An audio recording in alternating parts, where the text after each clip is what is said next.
Thank you for joining, Alice. Welcome to the Real Estate Podcast. Good morning. Good morning. How are you? Doing good. Happy Friday, everyone. Oh, thank gosh. Yeah, I know, right? Like we don't work 7 days a week. That's a good point. That's a good point. Something about it, though, feels good. There's like a good energy out in the world, I guess. Yeah, and contracts come in on Monday. That's a good point. That's a good point. Are you showing houses this weekend? Probably. Yeah, nice. Yeah. Always. Is Alice ever not showing houses? I am one of those people that's like, you want me to show a house with no notice? Okay, I'll be right there. Nice. Do you, I kind of get this way, like when you don't have things going on or showings, does that make you feel weird? Oh, yeah. Yeah. Yeah, I'm actually practicing being relaxed. It's a practice It for is. me. Yeah. Yeah. And being present with my family when things, like, oh, this is an opportunity for me to be relaxed and be present with my family. So I'm going to take it. Is that hard? Is that a challenge? It is. Yeah. It's challenging for me to shift gears. So it's easy for me to grind. And I can relax, but it's hard for me to transition between the two. Yeah. So that's a practice. I hear you, and I have the same thing. Like when you say I'm gonna have some time with my family now, if your phone goes off, do you go answer it or do you just shut it off? Like how does that balance? I answer it, and that hasn't been going so well. You kind of have to. I mean, like when we're getting started, you got to take every call. You can't miss a call. Yeah, and actually, it's come out with all of my girlfriends that I am the emergency contact for all of the children. Because you always answer? I'm the only one who answers my phone. So, like, I'm the emergency contact for kids I hardly know. I've had sick kids on my couch that I'm like, this is interesting. Wow. Well, hey, it's I'm kind of the same way. And the way I look at it is like I like to be reliable, and people know that they can get a hold of me. Like my wife is the opposite, and there's nothing wrong with that. Everyone's different, but like you can't get a hold of her a lot of times. You know what I mean?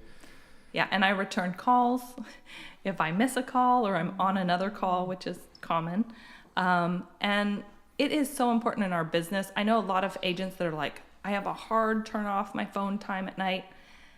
I really understand that my clients need me when they're not working. So they need me in the evenings and the weekends, and I accept that. And my family actually does accept that for the most part. And I'm just getting better at just kind of respecting them and what they need and when they need me. And those moments where it's like, it can go to voicemail because this is actually important for my daughter or my son or my husband. Right. Like the other night when you were like, nope, just text right now. Put my son to bed. That's right. Yeah, but I was texting because it's like, I'm just laying in his bed. Right? I know the exact, I feel the exact same way. Yeah. I don't know if you have that or not, but I think it's like I said, it's starting out in real estate, and you have to get those calls, and then over time it compounds, and you just get more and more involved, and you realize how important it is, and people do need you. Especially when you're under contract and people are spending $300,000, $400,000, $500,000. It's important that they can get a hold of you. Yeah, and they're nervous. They are. Or they're freaked out, or the inspection report just came in. And I think that that's also, like, I've gotten much better at preparing clients for those moments. Like, when the inspection report comes in, you are going to freak out. Right. We are going to go over it together. Right. And we're going to talk about what's really a concern and what just is the inspector doing their job and, trying to find every flaw with the house. Right. I say the same thing. I'm like, it looks horrible every time you see these reports. Yeah. It really does. But a lot of agents don't really prep their clients for the stages of the contract. And that's a mistake. They think that protecting their client is getting everything that their client might want and not preparing them for the reality of like, you're buying a used house. There are going to be some things. And there's so many intricacies of working the deal and like all the things that come up. It seems like you can't be taught all of this. You have to just go through the experience, and like you'll come up with something to bring up to the next client. Like, this is what might happen here on every deal, and you just get better and better over time. Yeah. And I was teaching a class to new agents the other day, and I was telling them the exact same thing. Like, so many new agents want to know everything before they get started. Mm-hmm. And I'm like, you can't. You're never going to know everything. Right. You're never going to do any transactions. You have to get in action. And, we lean into you to help you when you're new, but you're just not going to learn unless you start doing transactions. No, Alex was talking about that yesterday. Yeah, you just got to hop in there and figure it out. Yeah, and when you hit something you don't know, just start dialing until somebody answers the phone. Google. Ask them questions. YouTube. Yeah. I wonder, because I think us three are naturally like that. Like, we're okay to just get out there and fail and get better. Yeah. But some people, say, like, they hate that idea. And I wonder if that is, like, that's just how we are, or we've kind of adapted to learn that that's how you have to be. You know what I'm saying? Here's the way I view it. I mean, if you don't, for example, everything that I've been successful at doing and that has, been a good business move, I didn't know what I was doing when I first started doing it. And the way I viewed it is either, do it and figure it out, or don't do it and, don't get the experience or the business or the money and just sit there. That is what it is. You just have to do it. You have that's the only way, right? And the fake it till you make it. It's like, I'm a real estate. When you first become a real estate agent, you don't feel super authentic. Right. You've passed your tests. You are more educated than the general public, but you still have a lot to learn. But you got to get out there. Yeah. And I hear you, and I think like I've told this to our agents as well, is that experience is great, 100%. But also the people that first get started, in a lot of ways, they have more energy and commitment than the older agents. And sometimes that's more valuable. Like for me as a buyer, sometimes if I was going to pick an agent, I don't necessarily want the person that has 30 years experience. I might want the person that has 1 year and has no other clients, because they're going to put so much time and effort into helping me out. So there's a balance, so I think you can play to your strengths. Like as a new agent, it's like, who cares about the experience? Like hopefully you're with a good brokerage and a good team and you can rely on that experience, but then just put in the work to make up for that. Yeah. And putting in the work is key. Right. I mean, that's the thing. A lot of people will say, oh, I want to be a real estate agent because it's so flexible and I can work whenever I want. And I'm like, yeah, any 80 hours a week you want, you can work. Right. Totally flexible. I'm going to pick up my kids right now and then I'm going to work later. And it's a tough business. I literally lost a client last week. I updated my phone, right? I did this update and they apparently called me and left me a voicemail and it wasn't on my phone. And so I took it into Apple and then eventually it showed up. But I did a Zoom call with them. I showed their parents a couple houses and they switched realtors because I missed one call. And I was like, I wish you would have just texted me or emailed me back. I get it. But it just wasn't my fault. And even if it was, there's this balance of maybe I don't want to work with someone like that. You know what I mean? That's Matt's biggest fear. One time a couple months ago, his phone. She probably agrees with this too. If this dies, I go to the Apple store right now. That's what happened to me. My phone was messed. I was like, dude, there could be $1 million call coming in. This sucks. Oh no. And my husband is he's fully aware.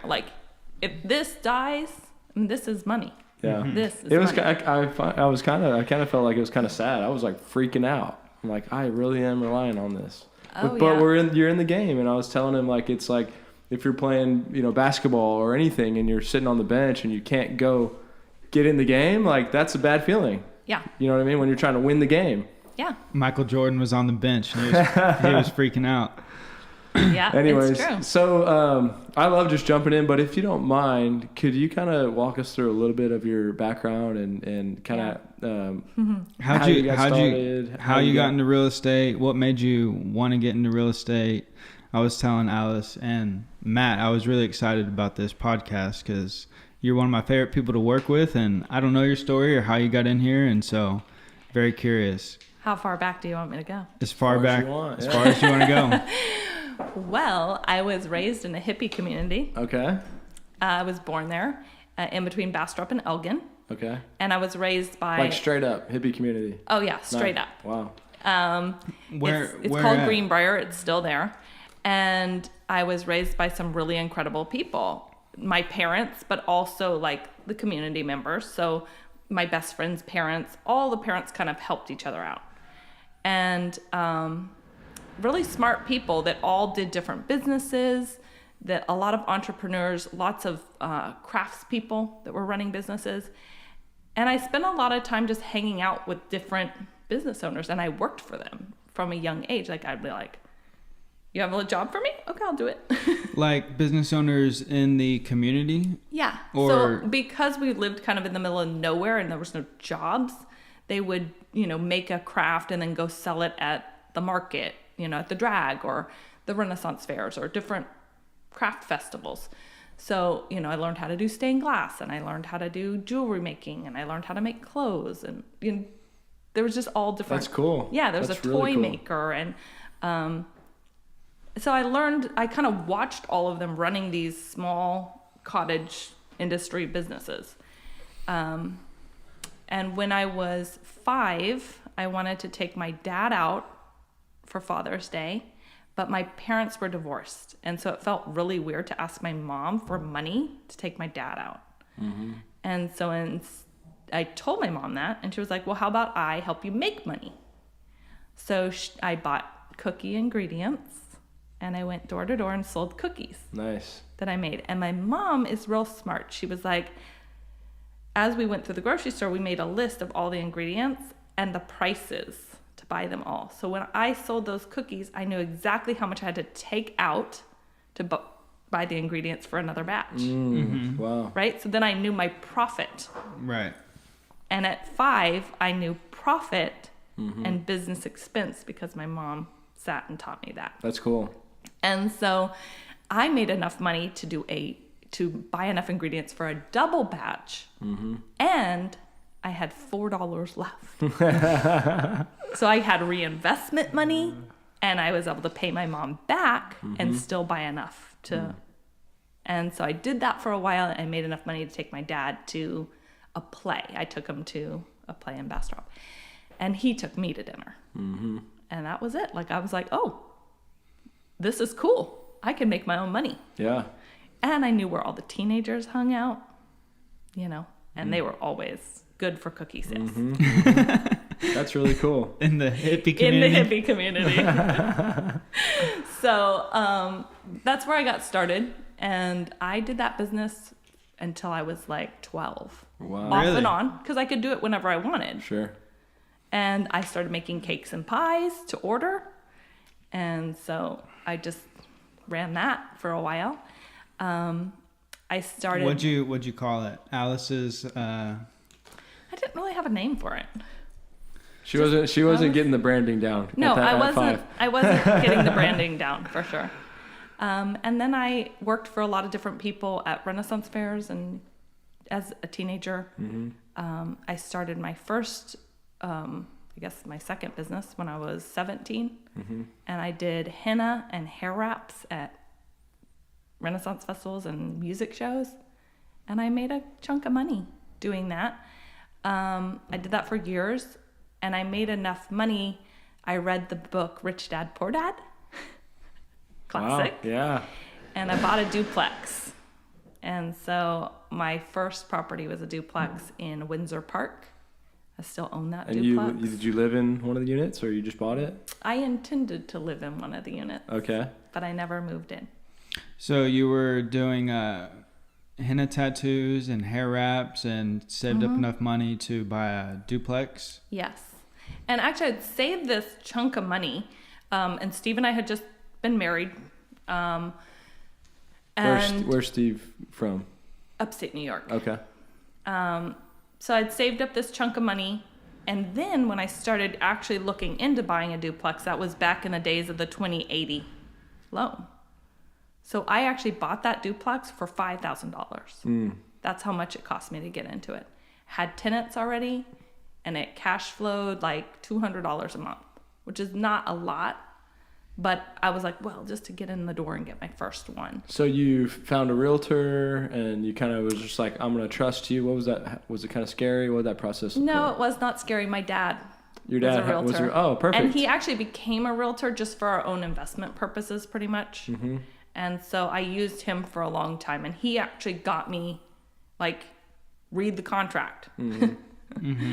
Tell me what you think. Catch any of my mistakes, So that's how I started. Knowing the process was just buying properties myself. What intrigued you about Rich Dad Poor Dad? And I imagine that's why you bought the duplex instead of putting the money in the stock market or something, right? Yeah, I did have some money in the stock market. That money never does much. Like, it just literally is not a great vehicle for Alex me. hates the stock market. I hate it too. I kind of do. No I offense kind to of all do of too. you who love it, but like, it's not for me. There are people who can play that game, and I have played that game, and it's not my friend. Mm-hmm. Me either. So I have control over Me a property. neither. So like, I can control if it gets a paint job. I can't control that if somebody says something, the market crashes. Right. That's really uncomfortable for me.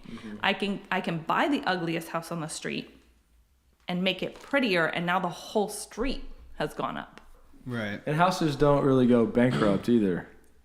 Public companies do sometimes. Right. You know what I mean? Like, it's hard. What I always say, and I do believe this, like, if you know what you're doing and you do the right inspections and you go through the process, it is really hard to go wrong with real estate.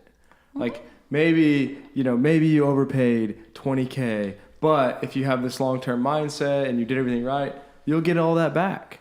Stocks work the complete opposite a lot of times. You know what I mean? So that's what I preach on, is just like, know the steps, and it truly is hard to go wrong. And it's weird because I think about that statement, I believe in it, but I know there's people that are like, oh, that's definitely not true.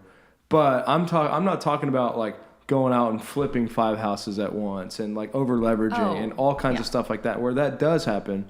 But if you were to take a little more conservative and long-term approach, it does seem like that statement's true. Yeah. And I did the nomadic real estate thing. You know, I did that too. I bought a duplex. We lived in half. I bought another. It's like we moved every 2 years. Like, and the reason we didn't move sooner is because we needed to save up the money, and that's about how long it would take me squirreling away money. Steve had a good job, and I took it very seriously. Like, my job is to make this money grow. So I was like, he's like, why are we always broke? I'm like, we're not.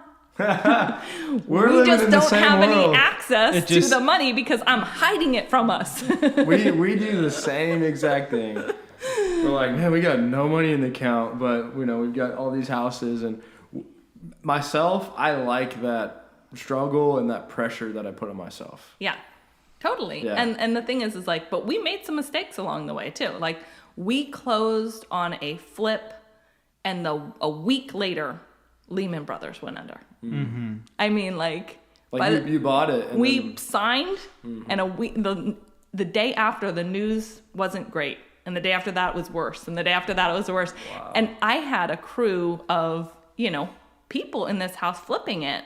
We had construction going on. We had foundation. We had HVAC, and we had everything to do on this house. Everything got touched, and we did it in a month, which was awesome. Yeah. And we couldn't sell it because no one could get a loan in that price point. Mm-hmm. So now a house that we were going to flip had a high interest rate because we were flipping it. Who cares? We're stuck. We have to rent it now. And that, I had not run the numbers for that. That was a big mistake. I now run the numbers for everything. Yep. So I can be like, well, if I can't sell it, I can rent it, or I could short-term rent it, or I could... I know all the scenarios now. And I do this with my clients too, because I made the mistake. Sure. Let's not make it again if we can help it. Right. So you turned it into a rental, and we're losing a little bit of money. Every month we paid like $150 extra because the rent didn't cover the mortgage and the expenses. And we did that for a couple years. And in the meantime, we had another child. We were living in a small duplex, and I was looking for a single family home for us to live in. And then I realized I own a single family home that I'm losing money on. So we moved into it. Nice. We refinanced it, owner occupied, got that interest rate down, lived in it for 2 years because that's what we do. And then we moved and we continued to rent it for a couple years. And then we sold it. That's cool. I mean, I always talk about, if you're willing to make a lot of sacrifices in real estate, you can do a lot. And I think that scenario that you're talking about, a lot of people don't realize, like, when you don't know much about real estate, like, there are all these options. Like, people just think, buy it, rent it, that's it. But there's so many different things you can do when you really start learning about how it all works. Yeah. And that's a perfect example. Like, just so people know, like, you're able to get a loan in your personal name for your primary residence, probably get a really good interest rate, really good terms, which totally changes that deal from, I'm assuming maybe it was hard money or something like that. It wasn't hard money, but it was a 7% interest rate, which now sounds crazy, but at the time it was just higher, right? It wasn't the 5% everyone was getting at the time, which is two percentage points. That's a lot. Yeah. And we just weren't, it just wasn't the plan. But you have to change your plans sometimes. Sure. And like when the market completely crumbles out from under you, you better be ready to pivot, like, and do what it takes. And sometimes you have those blind spots. Like, I just didn't even see, we can move into it there and salvage this deal. We ended up making money on it in the long run. It turned into a 5-year hold instead of a 2-month hold. Right. Well, that's actually not a bad story for Lehman Brothers collapsing. Well, it gets better though. I will tell you, that house, Bank of America tried to foreclose on me 5 times. Wow. And they didn't even hold the note. But because they had held the note before, title had cleared that and had paid them off, but then my title company went under. This is where I discovered title and how important they are, because they just kept foreclosing and I had no one to turn to because they sold my title policy to somebody in San Antonio that I could never get in touch with.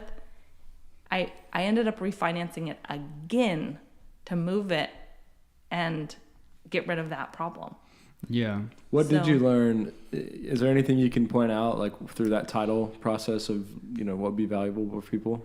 Yeah. So if you're having a problem, call title. Like, having a title officer that you can get a hold of, and literally after, and I had a baby and a 3-year-old, and I'm like running to the courthouse to try and, like, why is my house on the foreclosure rolls? I lost tenants over it.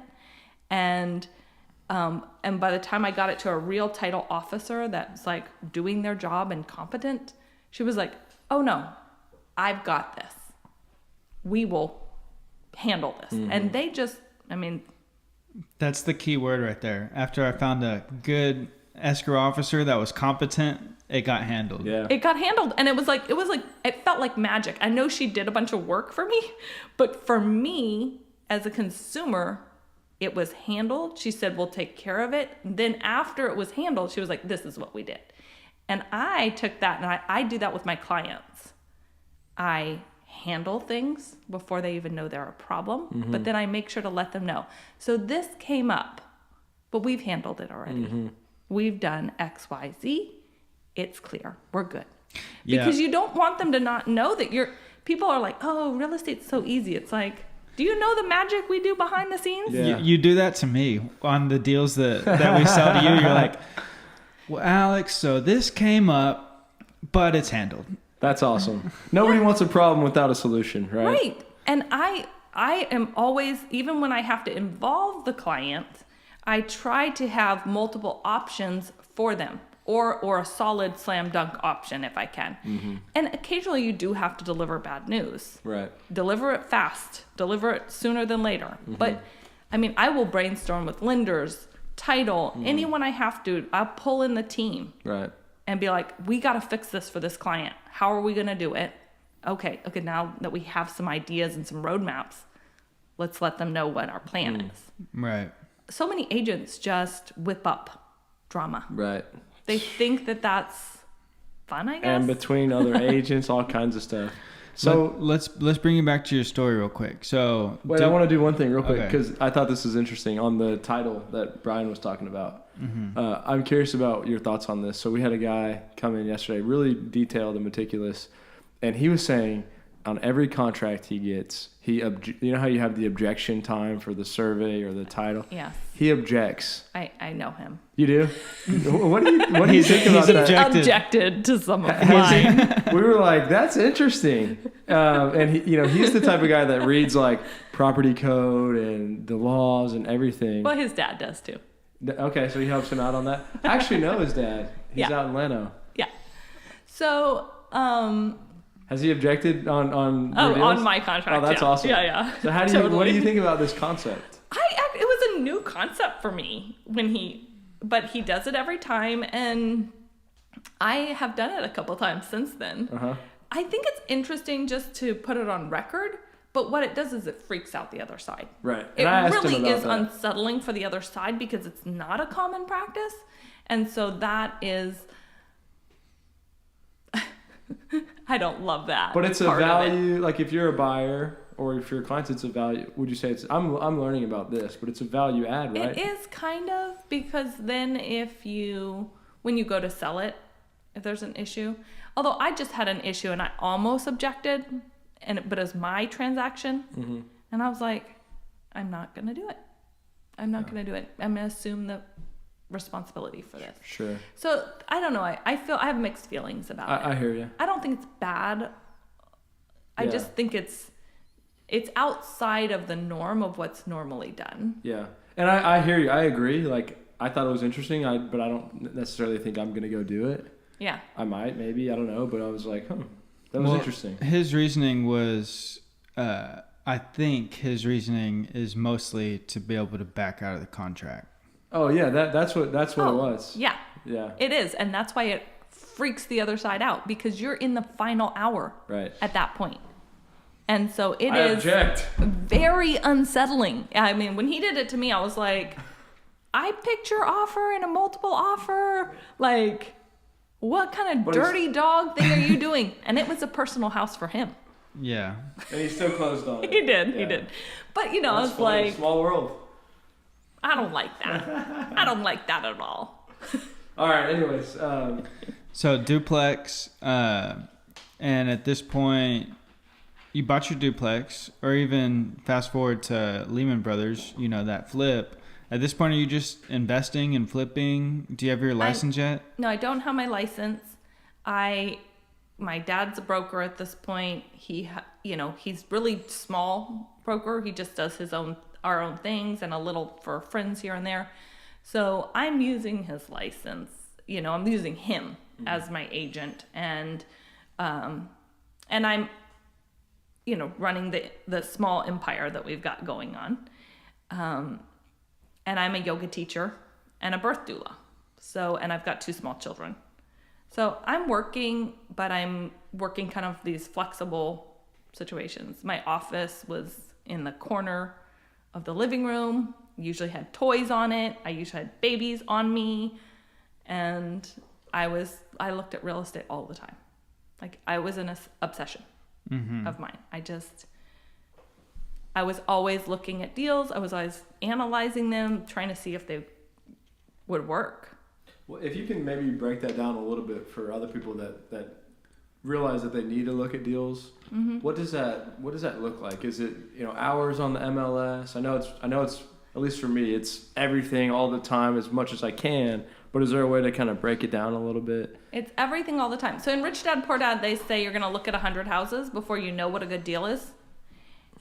And now the benefit is you get to look at a lot of those houses online, and you get to run the numbers online. So you don't actually physically go into 100 houses, which I still meet people who are like, we have to go into 100 houses. I'm like, oh, no, we do not.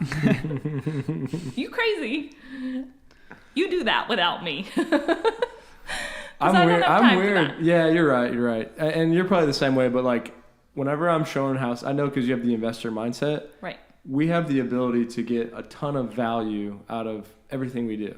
Yes. So you might be showing your clients' houses, but you're also seeing houses maybe for yourself or maybe for other clients, or maybe you'll get the listing or whatever, lease it. I mean, when you start thinking like that, it opens up so many opportunities.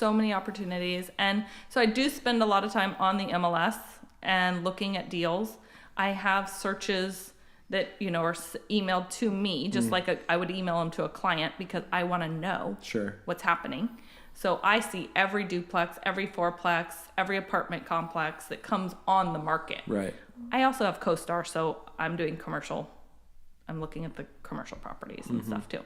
But that way I know when if a client calls me about a property, I've already seen it. Yeah. I've probably already run the numbers on it. And it's pretty easy in this market with the duplexes and fourplexes because there's like, if you go on MLS right now, I think there's like 75. Yeah, it holds steady between 75 and 82.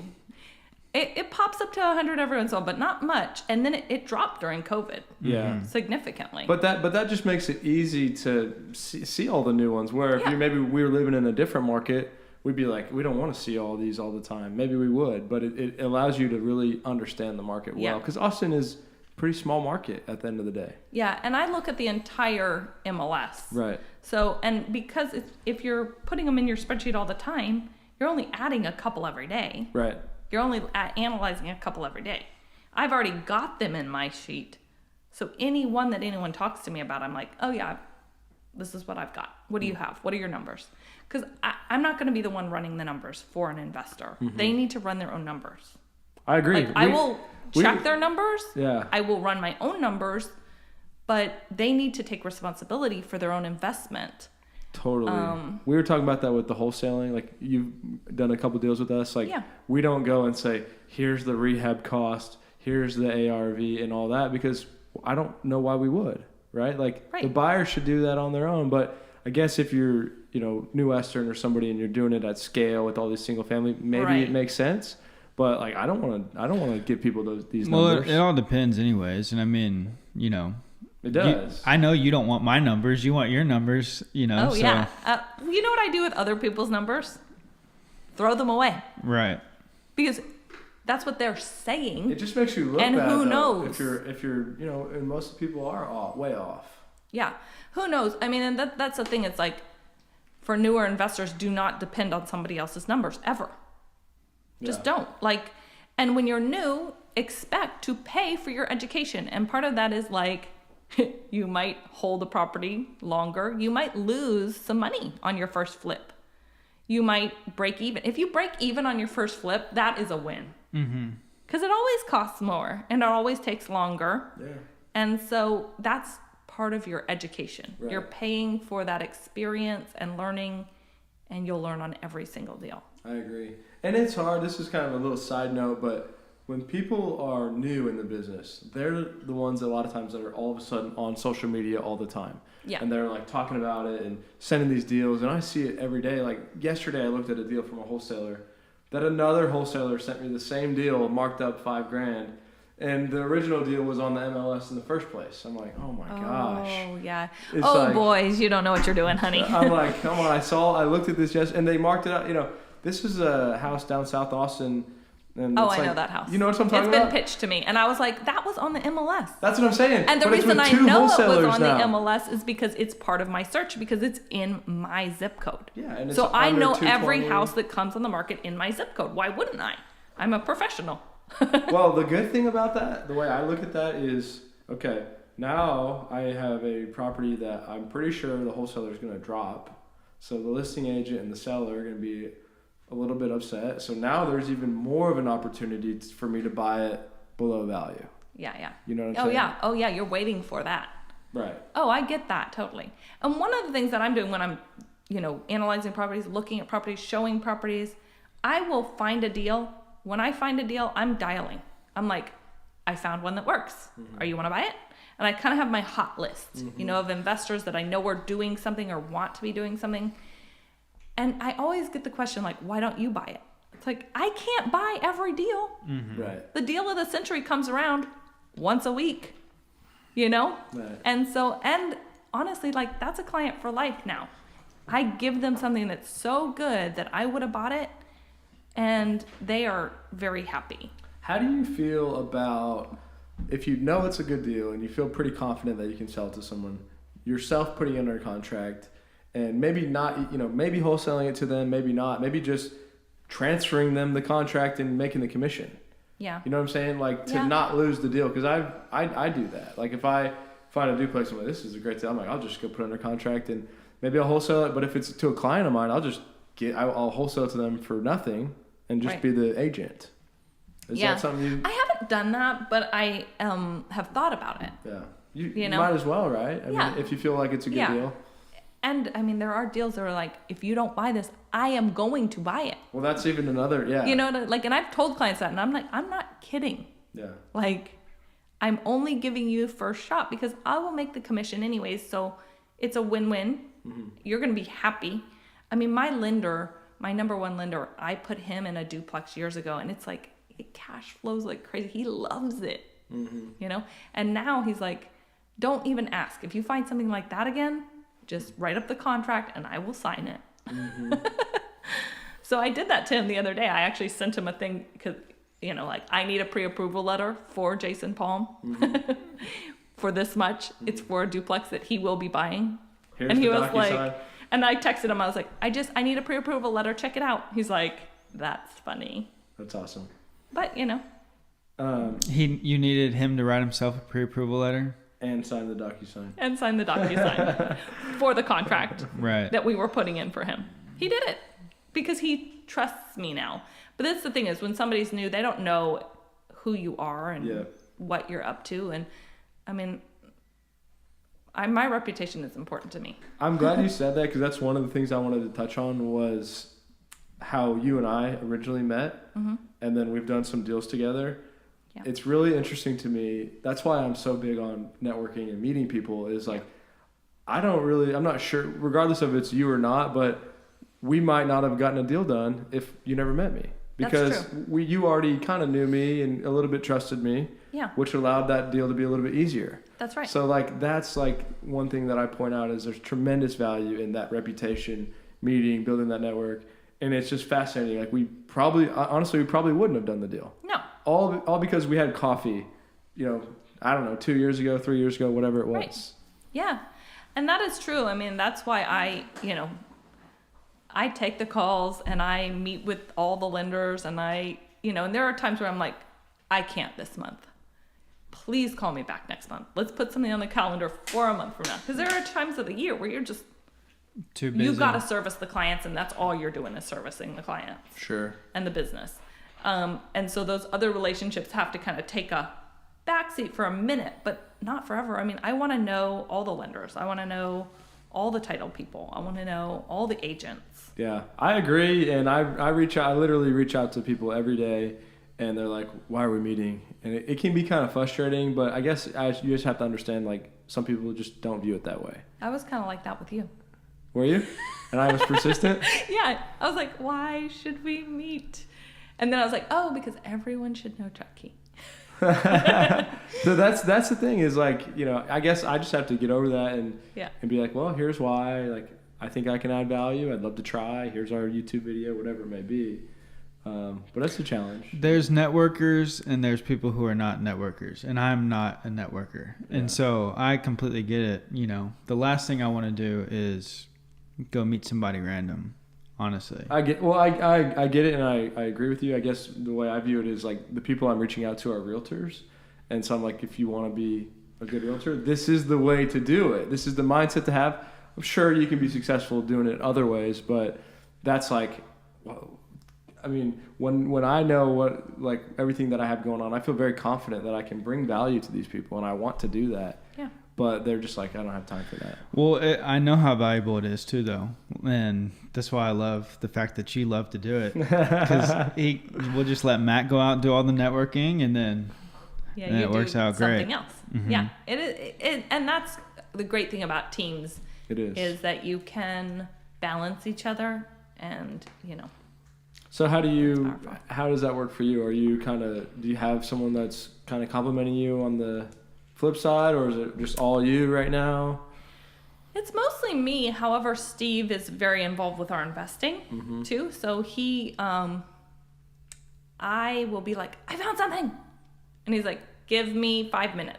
Mm-hmm. He runs the numbers. He doesn't trust my numbers, which is a good thing. And sometimes he's like, go.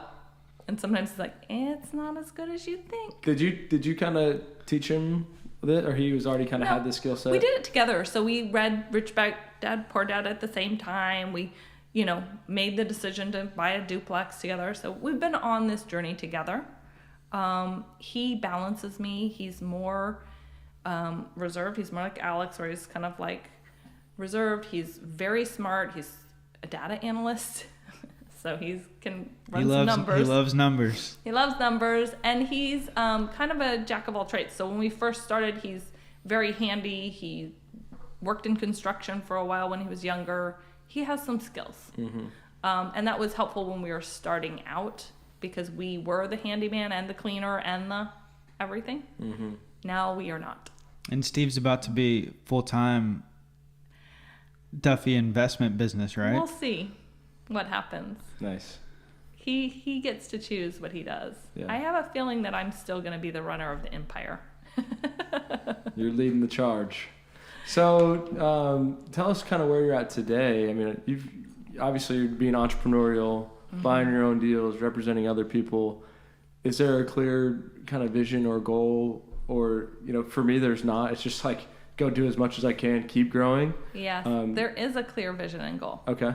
Yeah, and I've been really working on that lately because it was like you just charge ahead and keep going and do another deal and do another deal, and it's never going to be enough. And I know I need to have, like, I think about it all the time, like how do I come up with some direction? And I think it's just a process of trying to get there. But it is. Would love to hear, how you got there and what it is. It is a process. So, back to the story a little bit. I was doing all of those things, teaching yoga, being a birth doula, raising our kids, investing in real estate. And honestly, I was killing it in the yoga world. I was pretty well known. I was teaching teachers. I was a teacher trainer. I developed curriculum, and I was making $20,000 a year. And I was working a lot. And I was like, that's just not a living. I'm not making a living doing this. I love it, but I'm not making a living. So I needed something where I could make more money. And it was like yoga, the birth community, or real estate. And real estate was really the only one that I thought I could actually make a paycheck that was gonna make a difference for my family. And so I told Steve, I was like, I'm going to get my real estate license. And he goes, it's about time. And then I told my dad, who I was nervous about telling, because it's like, I didn't want to work for him. I knew I was going to go to a brokerage. And he goes, I've been wanting to retire so bad and get rid of my license, so I'll use your license. And I was like, great. So everyone just was like, oh, that's perfect. They saw something before I saw something. And so I did that, and I've been licensed for 4 years and full-time selling for 4 years. I just hit the ground and just started. You've been only licensed for 4 years? Yes. Wow, yeah, I thought it was a lot longer. I thought you were the 2012 KW Rookie of the Year or something. I was the Rookie of the Year, but not in 2012.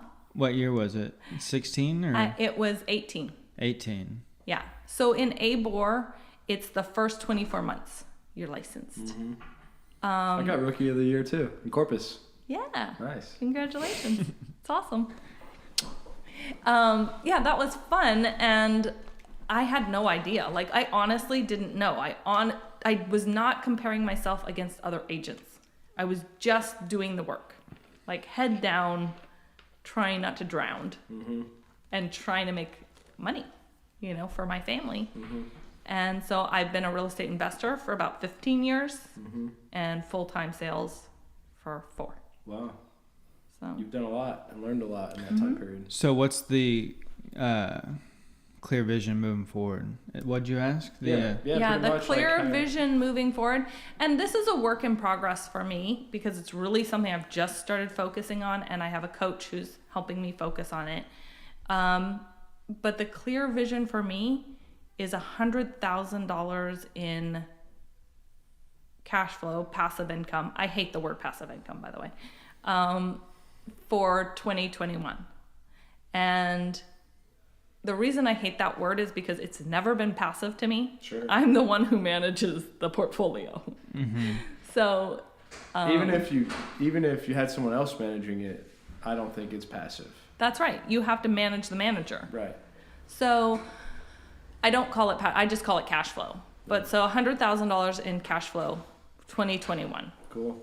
And that is obtainable with what we are creating in our portfolio right now. And we've made a lot of changes. You guys know I'm selling 4plexes. I'm got the duplexes still. I'm buying the industrial property. We've got the vacation rental up and going. We have guests checking in today. Is it your first guest? No, we had guests the day we closed, checking in the day we closed. Nice. So, you know, it's like we've got kind of the portfolio has just shifted a little bit. And then within the next couple years, I want to double that. Nice. Double the passive income? Yeah. And it's very possible whenever you have this, you know, you create this asset base that's has this income. Now you get to go to the banks and leverage up and keep building and multiplying. And yeah.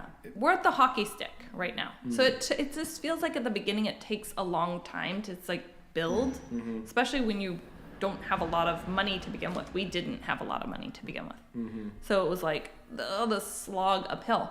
But I've learned a lot of tricks on how to pop to the next level. Right. And so I help my clients with that because you can get bogged down. You cannot have the vision.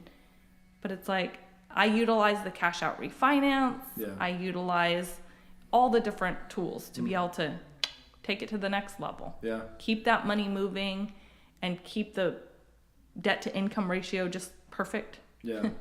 Well, and I talk about this all the time. The coolest thing for me, because I've been doing it for about 11 years, is every single year gets better.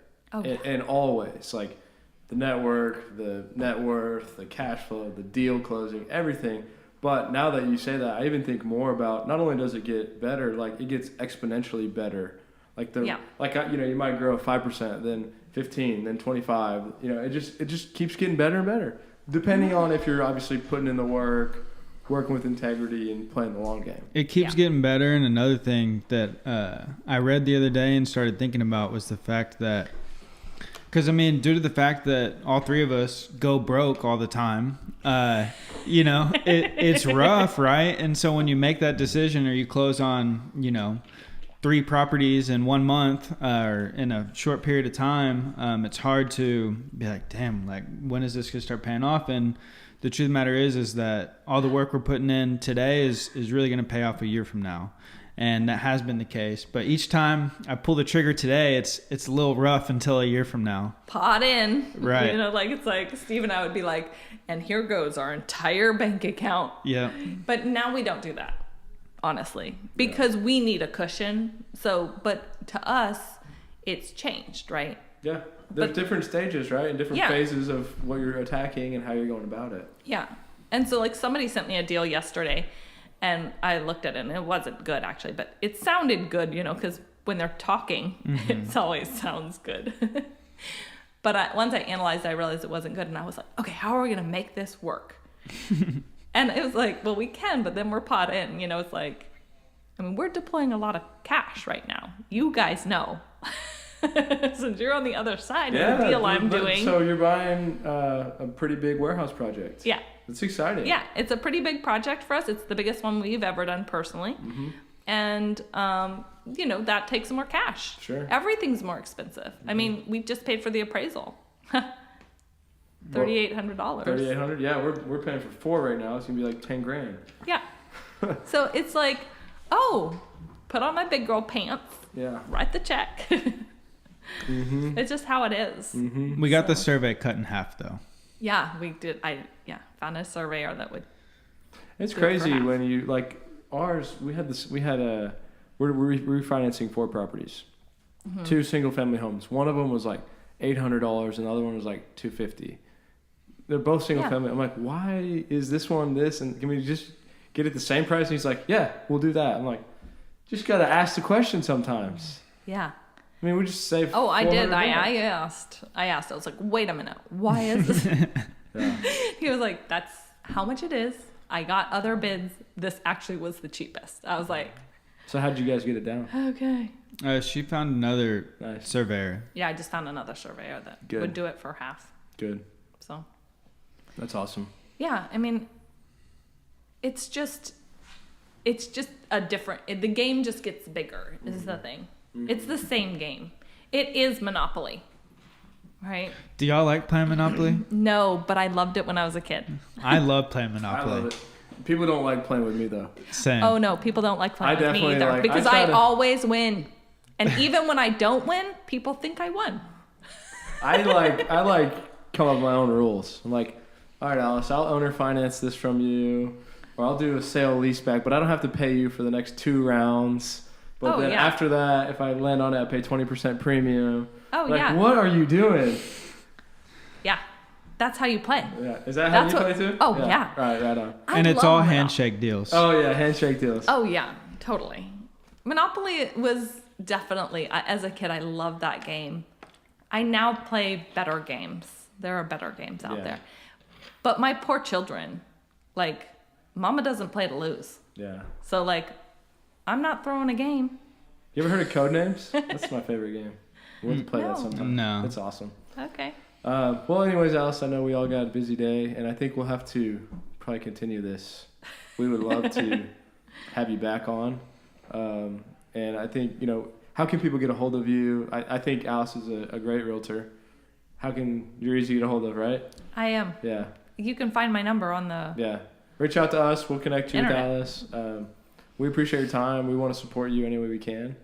And thank you so much for joining today. Is there anything else you want to say to anyone No, just listening? thanks for having me. Yeah. And Follow Alice on social media, right? yes, I'm on Instagram. I'm on Twitter. I'm on Facebook. I am even on TikTok now. All right. I'm sure you'll respond quickly if people reach out. I will. I do my best, although sometimes those messengers get a little lost. So it's always best to email me or call me. Yeah. My phone number's on the internet. It's easy to find me. And I love helping new agents. I love helping investors, homeowners. I'm just ready to help people. And that's Cool. kind of what I'm focused on, especially as we move into 2020. I feel like we are going to have a shift. Yeah. And that shift it's going to be key to really listening to people and what they need and figuring out how to help them. Love it. That's a good way to end. And we'll put you guys in contact with Alice if you need it. So thank you, Alice. You're welcome. Thank you, Alice. Have a good day. Thank you.